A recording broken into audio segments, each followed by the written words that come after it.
the chairperson of the event, friends from India, ladies and gentlemen, namaskar. When I accepted this invitation to speak here, I extend to stand before you to share our vision for Nepal-India relationship in changing context. But yesterday morning, everything changed.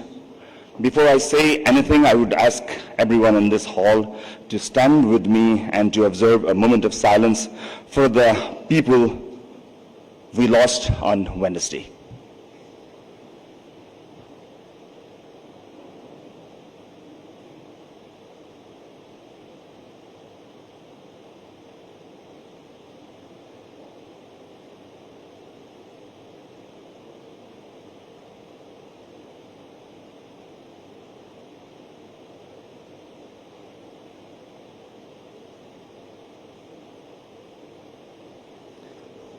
Thank you.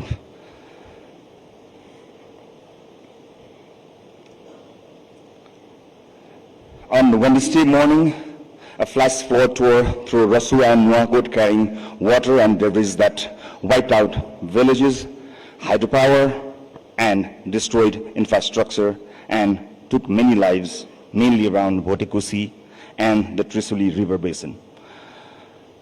Homes are gone, roads and bridges are gone, families are waiting beside the river for news that has not yet come.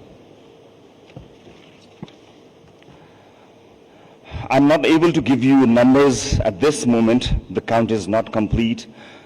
What I can tell you is that the government of Nepal has mobilized on every front, search and rescue through our security agencies and relief moving to the affected districts. I want to record my gratitude to the men and women doing especially the rescue work in extremely difficult condition, and to the local communities who, as always in the country, were the first responders long before anyone else could reach them.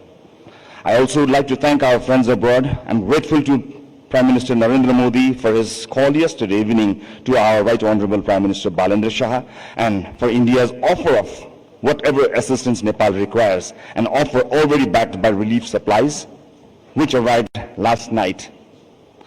Several other partners have come forward in the same spirit. In a week like this, that solidarity is not a formality, it is felt. Ladies and gentlemen, I want to make one observation and then I'll have to leave early today. I'm sorry about that. This flood did not only strike Nepal, it caused damage across the border in China, and the full picture there is still emerging. That tells us something we already knew and have never properly acted upon. Nepal, India, and China are three countries, but we are one mountain system. Our rivers begin above one border and end below another. The water that took lives in Nepal on Wednesday morning did not stop to ask whose territory it was crossing. The Himalaya is changing faster than our institutions are. Glaciers are retreating. Lakes are forming where there was ice. So if today's gathering is about ideas across borders, let me offer the most urgent one I have. Let us come together, Nepal, India, and China, to work together to mitigate the impact of climate change, to build early warning system, and to share hazard data crosses our borders immediately. Since the climate has already changed, we have to come up with the adaptation plan. We may not be able to stop glaciers from melting or ice from falling.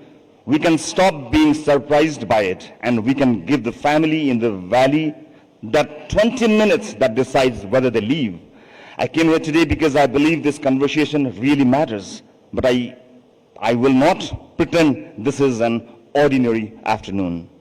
With the families who lost someone or saw their homes and towns being washed out on Wednesday, the country is grieving.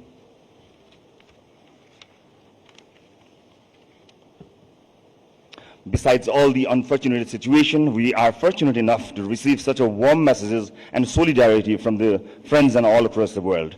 I would like to take this opportunity to thank all the global leaders, bilateral agencies, development partners, friends and families for being with us during this difficult time. I apologize for not being able to discuss on previously agreed topic, but I'm hopeful that I will get an opportunity again where I can share my views on an aspirational Nepal and rising India, building our future together. Thank you, NDTV team, for coming to Nepal, and thank you for having me. You all have a wonderful stay in Nepal. Thank you very much.